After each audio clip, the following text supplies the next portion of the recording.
Hello students, welcome to the channel.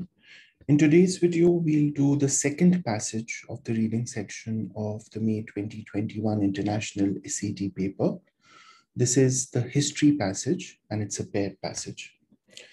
Passage 1 is adapted from a speech delivered by Paul Robeson for Freedom and Peace by Brunner Maisel Incorporated, originally published in 1949.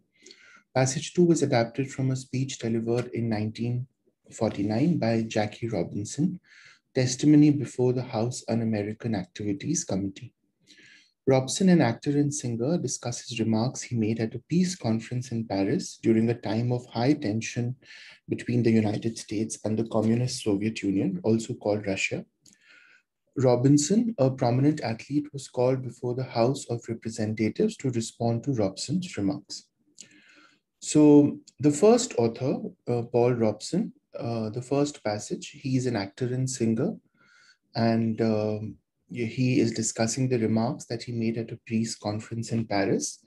And this was 1949, right? So this was a time of high tension between the US and Soviet Union.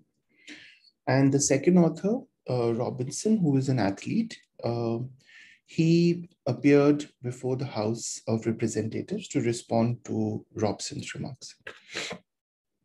Passage 1. I love the Soviet people more than any other nation because of their suffering and sacrifices for us, the Negro people, the progressive people, the people of the future in this world. At the Paris Peace Conference, I said it was unthinkable that the Negro people of America or elsewhere in the world could be drawn into war with the Soviet Union. I repeated with 100-fold emphasis, they will not. I'm born and bred in this America of ours. I want to love it. I love a part of it, but it's up to the rest of America when I shall love it with the same intensity that I love the Negro people from whom I spring. In the way that I love progressives in the Caribbean, the Black and Indian peoples of South and Central America, the peoples of China and Southeast Asia, yes, suffering people the world over, and in the way that I deeply and intensely love the Soviet Union, the burden of proof rests upon America. So the author of these remarks, Paul Robeson, he's a Black man, and he made comments at the Paris Peace Conference that said that he stands with the Soviet Union. Remember that Soviet Union was a communist country at that time. It is still a communist country, but now it's no longer Soviet Union. It's broken up into different countries. And one of the central tenets of communism at the time was the idea of a pan-national human connection, in the sense of a pan-national,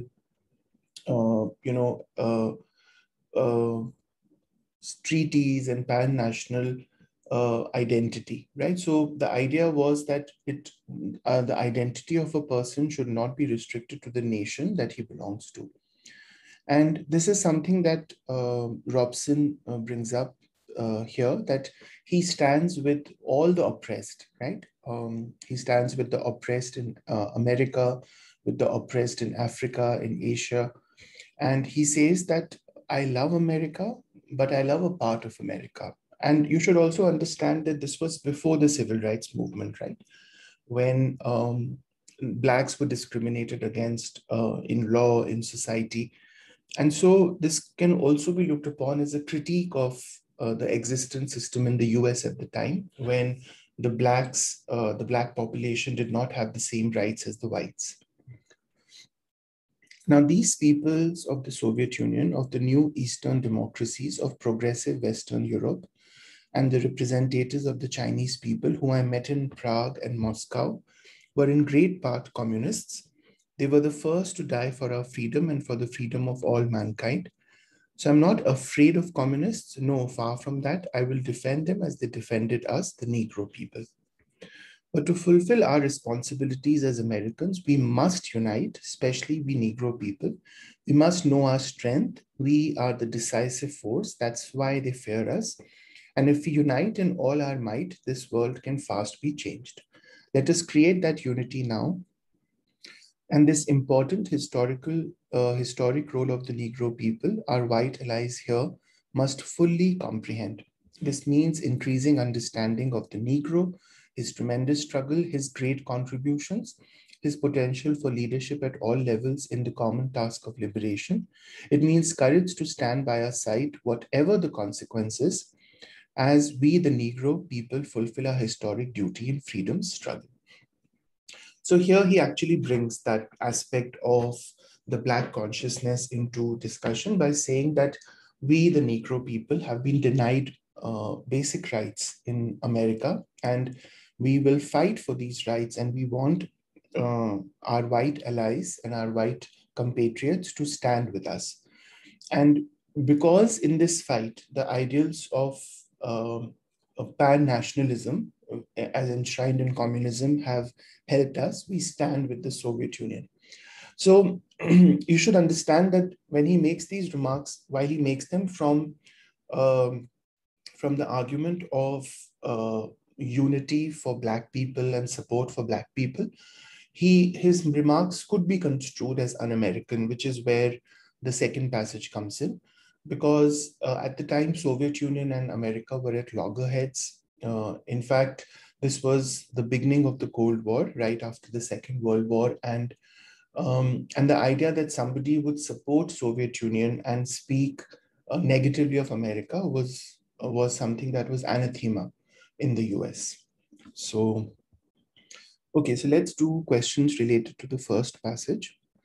In passage 1, the speaker includes that he loves the Soviet people, indicates rather that he loves the Soviet people because they are in the same situation as that of Black people, make no distinction between white and Black people, work to advance the interests of Black people, need the assistance of Black people. So it's C, right? Robson categorically states that the Soviets work to advance the interests of Black people. It's here. Yeah, the Soviet people, I love the Soviet people more than any other nation because of their suffering and sacrifices for us, the Negro people. So that's direct evidence for how the Soviets have worked to advance the interests of Black people. Question 12, based on passage 1, the speaker would most likely agree with which statement about the relationship between a nation and its citizens?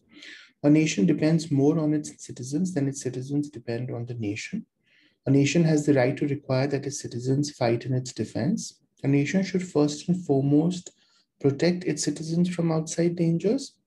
A nation must earn the devotion of citizens through its treatment of them. So let's look at the evidence, lines 1 to 4. Okay, lines 5 to 9. Okay, 10 to 14. And 30 to 32. Okay. So lines 1 to 4 talk about how Robson loves the Soviet people. So I don't think this is relevant to the relationship between a nation and its people. The next option, at the Paris Peace Conference, I said it was unthinkable that the Negro people of America would be drawn into a war with the Soviet Union. So again, this is not about the relationship between a nation and its people. I'm born and bred in this America of ours. I want to love it. I love a part of it, but it's up to the rest of America when I shall love it with the same intensity that I love the Negro people. So this sounds like, yeah, so this looks like a good evidence for option D. A nation must earn the devotion of citizens through its treatment of them, right? So I would like to love the rest of America, not just the Black citizens of America, but that would require me to be treated as equals by the rest of America, right? What about the last option? To fulfill our responsibilities as Americans, we must unite, we the Negro people. So this again is not about the relationship between a nation and its citizens. So I think D is the correct answer for this, and C for this. If you look at the other options of question 12, It is not about a nation depending on its citizens versus citizens depending. So A is out. It's not about requiring citizens to fight in its defense, and not about outside dangers, right? So the speaker of passage 1 uses the phrase historic role and historic duty most likely to. So let us create, and this important historic role of the Negro people, our white allies here must fully comprehend his great contributions. It means courage to stand by we are historic duty in freedom struggle. So he is, I think he's trying to kind of hark to the oppression that blacks have faced in America, but also the opportunity for reform that can happen if blacks unite and demand their rights. So that would be highlight the accomplishments of earlier generations of black leaders, suggest that black people play a unique part in advancing a cause for all humanity, underscore how long black people have been struggling for equality, emphasize the previous demonstrations of the Soviet Union's commitment to ending the oppression of black people anywhere it occurs. So I don't think it's A and it's not D, because it's not about accomplishments of earlier generations of black leaders, and it's not about Soviet Union's commitment. This is about the black population uniting, right? And the idea that they should unite and come together and demand equality. So it's not about advancing a cause for all humanity. It's about underscoring the long struggle for equality, right? So that's option C. Okay, now passage 2. I have been asked to express my views on Paul Robeson's statement in Paris to the effect that American Negroes would refuse to fight in any war against Russia because we love Russia so much. I haven't any comment to make on that statement, except that if Mr. Robeson actually made it, it sounds very silly to me. But he has a right to his personal views, and if he wants to sound silly when he expresses them in public, that's his business and not mine. He's still a famous ex-athlete and a great singer and actor. Okay, so right off the bat, Paul Robeson is critical. Who's the second guy? Jackie Robinson, sorry. Jackie Robinson is critical of Paul Robeson's remarks. He says that they were silly and they should not have been made. He's obviously a well-known figure, but his remarks were inappropriate. I understand that there are some few Negroes who are members of the Communist Party, and in the event of war with Russia, they'd probably act just as any other communist would. So would members of other minority and majority groups. There are some colored pacifists, and they would act just like pacifists of any color. And most Negroes and Italians and Irish and Jews and Swedes and Slavs and other Americans would act just as all these groups did in the last war. They would do their best to keep their country out of war. If unsuccessful, they'd do their best to help their country win the war against Russia or any other enemy that threatened us. So I think here, Jackie Robinson makes a broader point about the contribution of the average American to any war effort. And he says that it is possible that there are some communists among blacks, and they might not want to go to war with the Soviet Union. But then that's true for any ethnic identity, right? There are some communists among whites, there are some communists among other ethnic identities. So that question is not really something that must be considered. What must be looked at is the commitment of others, the commitment of other ordinary Americans to prevent the war effort, or if war happens, to help America win it. This isn't said as any defense of the Negro's loyalty, because any loyalty that needs defense can't amount to much in the long run. And no one has ever questioned my race's loyalty except a few people who don't amount to very much. What I'm trying to get across is that the American public is off on the wrong foot when it begins to think of radicalism in terms of any special minority group. It is thinking of this sort that gets people scared because one Negro speaking to a communist group in Paris threatens an organized boycott by 15 million members of his race. So here, Robinson very categorically distinguishes between Robson, the person, and the race, the Black race that he belongs to, right? And he says that it is inappropriate to kind of extrapolate from his remarks in Paris that all Black Americans would sympathize with his communist leanings and his demand that Blacks do not fight against Soviet Union. So he says that, we cannot think of Blacks as radical just because one Black person made these comments in Paris. I can't speak for any 15 million people any more than any other one person can, but I know that I have got too much invested for my wife and child and myself in the future of this country.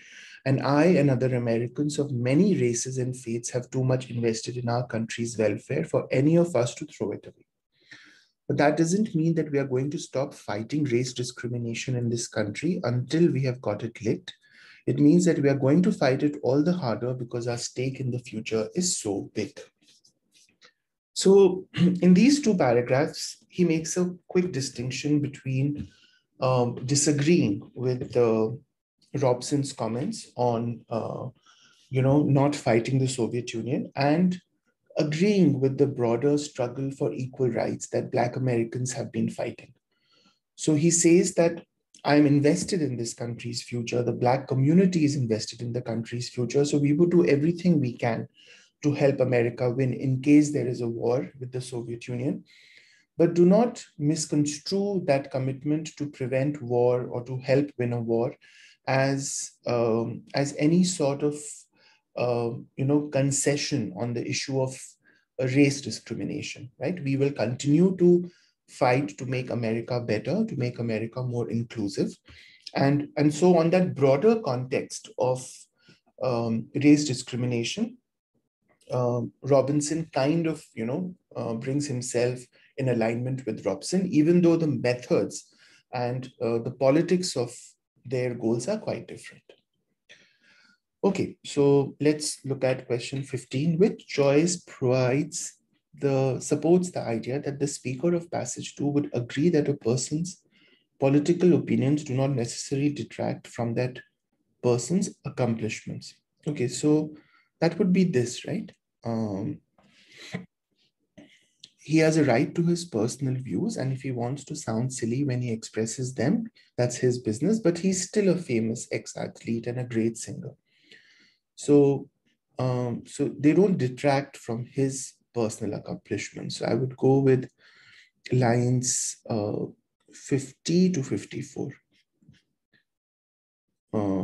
Yeah, he's still a great actor. So 53 to 54. What is 55 to 58 saying?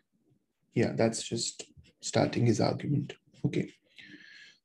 In lines 82 and 85, the speaker's use of the word invested mainly serves to. So this is here. I've got too much invested for my wife and child, and other Americans have too much invested. So that is to say that, we want a prosperous, stable, happy future for America because we ourselves make America. Convey the speaker's sense that he and other Americans have a personal interest in seeing the United States flourish. Emphasize the speaker's point that his responsibilities to his family supersede his responsibilities to his country. Foreshadow the speaker's claim that racial discrimination is incompatible with essential American values. Reveal the speaker's concern about the potential for communist activity to negatively affect the American economy.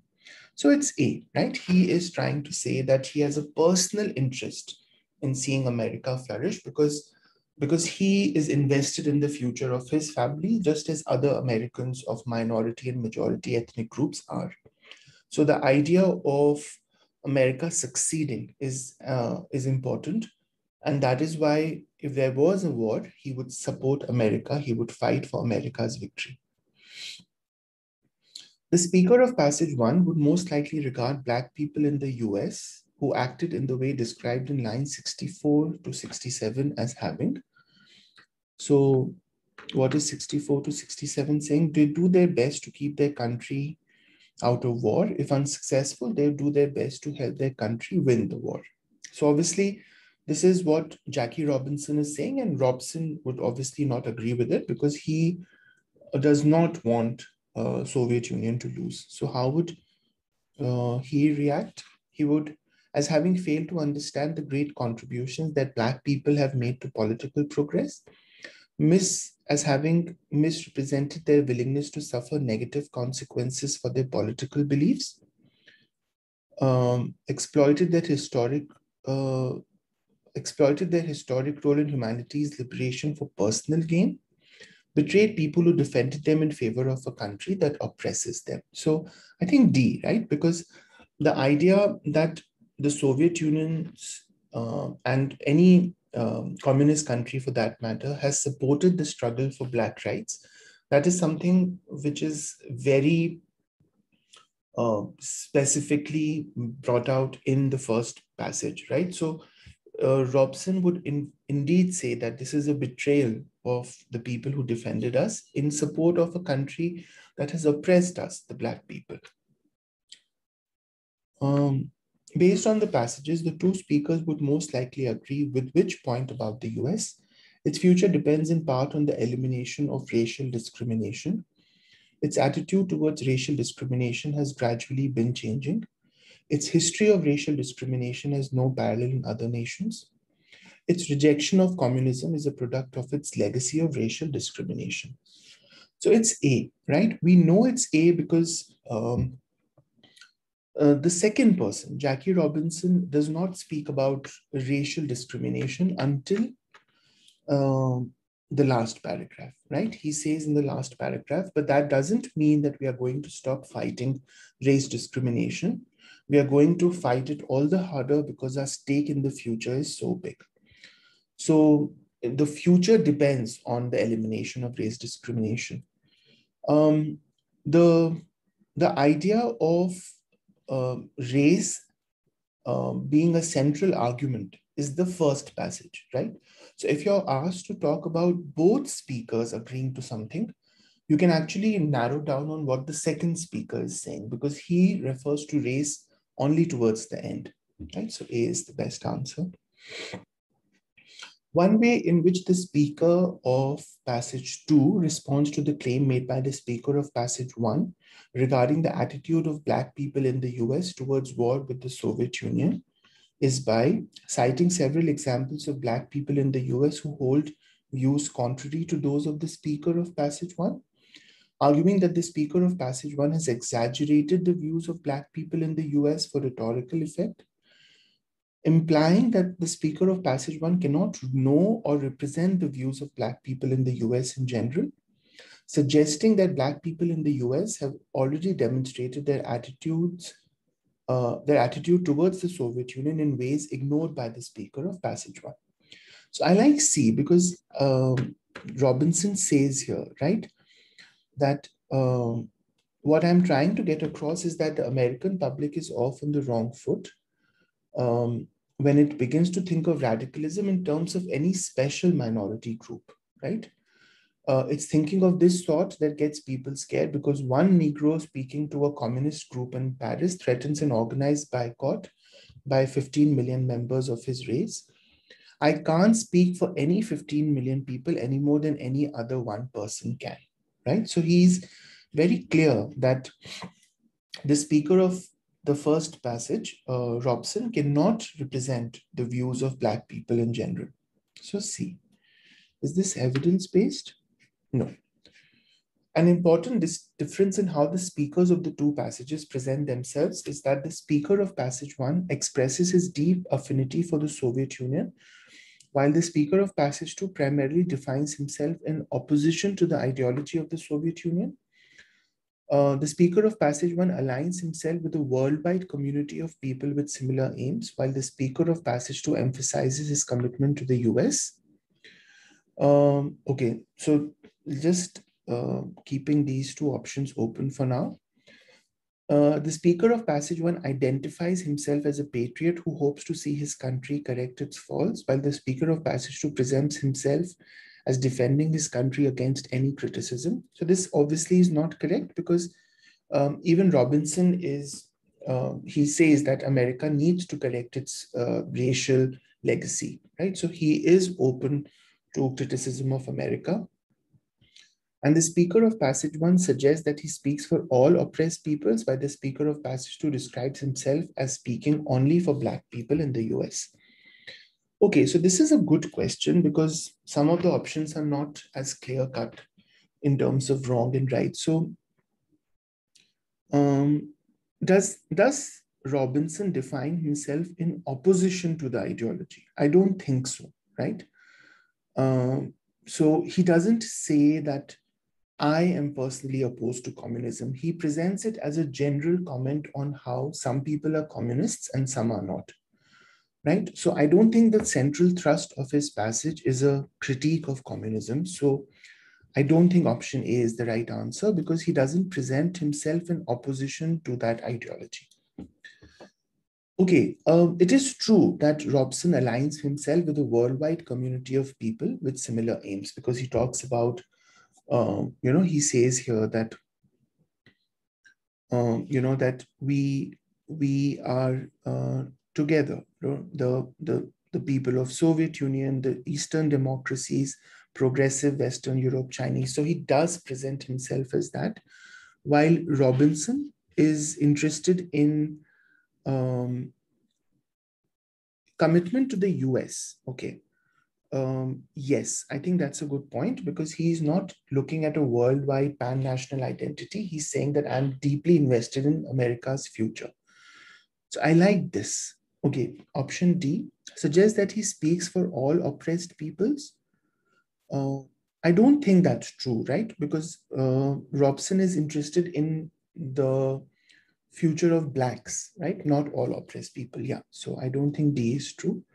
So I'll go with B. Let me just put this here. Okay.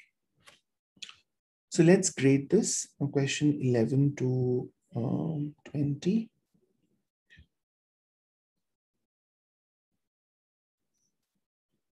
Okay. C, D, C, B, C, D, C, B. Okay, 14th is B. So let's mark this. Okay, 14th is B. 15 C, A, D, A, C, C, A, D, A, C. And 20 is B. 20 is B. Okay, let's look at 14. The speaker uses the word historic role and historic duty to suggest that Black people play a unique role in advancing a cause for all humanity. Okay. Let us create that unity. Now, in this important historic role of the Negro people, our white allies must fully understand increasing understanding of the Negro, his contributions in the common task of liberation. Okay. It means courage to stand by our side, whatever the consequences. So I think here the common task of liberation is, okay, so then I think that interpretation of him not speaking for all humanity is, then that interpretation is not correct, because he does speak for all humanity, right? So the reason D is then wrong is because of the second part, where we know that Robinson says that I can only speak for myself. I can't speak for all Black people, right? So see, it's interesting to note that we eliminated D because we thought the first part was wrong, but in fact, the first part is not, right? My interpretation of that paragraph is that he was speaking for the Black struggle, but when he talks about common task of liberation, he's talking about all oppressed people, as the right answer says for question 14, advancing a cause for all humanity, right? And so the reason for eliminating D then becomes the second part of D, which is wrong because we know that Robinson categorically states that he can't speak for anyone but himself. Okay, so that was the history passage. Hope this exercise was useful. I have uploaded solutions to the math and the writing sections of this test already, and also to the literature passage, the first passage. So do check those out. I'll be uploading solutions to the remaining 3 passages soon. So come back for those. Subscribe so you get a notification. I'll see you guys soon. Take care. Bye-bye.